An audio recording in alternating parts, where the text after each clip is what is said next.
This is one of the most common annoyances with Final Cut Pro. You have probably dealt with this, and here's the quick fix. Let's cut out the fluff like I like to do on this channel and just hop right into it. Perhaps you've been editing a project in the past and you decide that you want a transition in between two clips.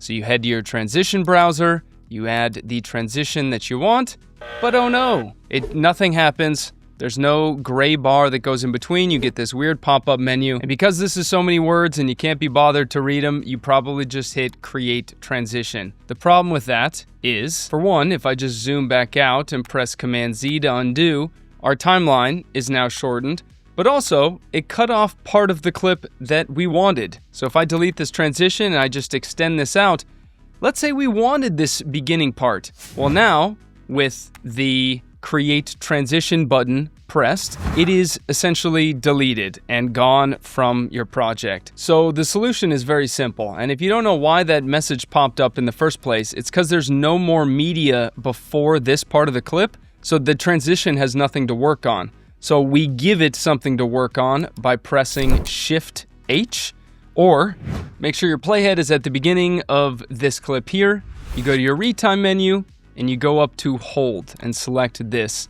This creates what's called a hold frame, which is essentially a pause in your video. It's the best way to create like a still frame because you can add different effects on this and adjust them at a later time. Just makes it easier instead of creating a freeze frame in Final Cut Pro. So I'd recommend using the Shift H hold frame trick.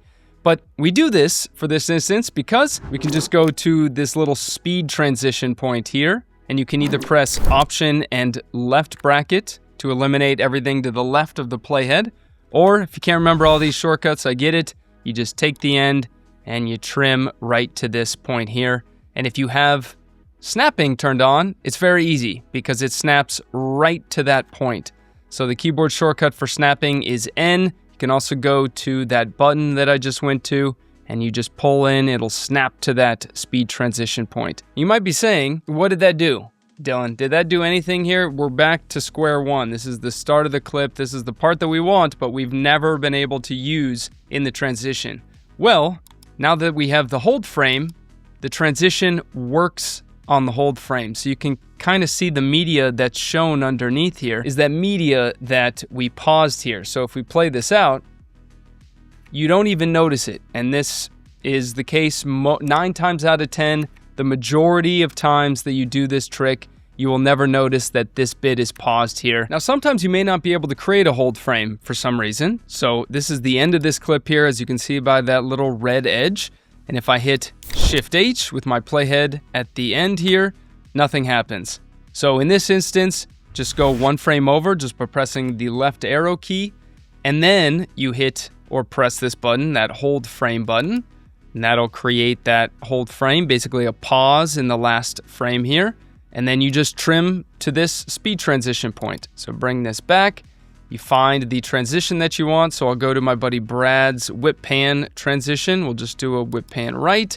And now we have a nice transition from one shot to the next. And you don't notice that we paused it at all. Especially when someone's watching the video quickly and they're not looking for that sort of thing.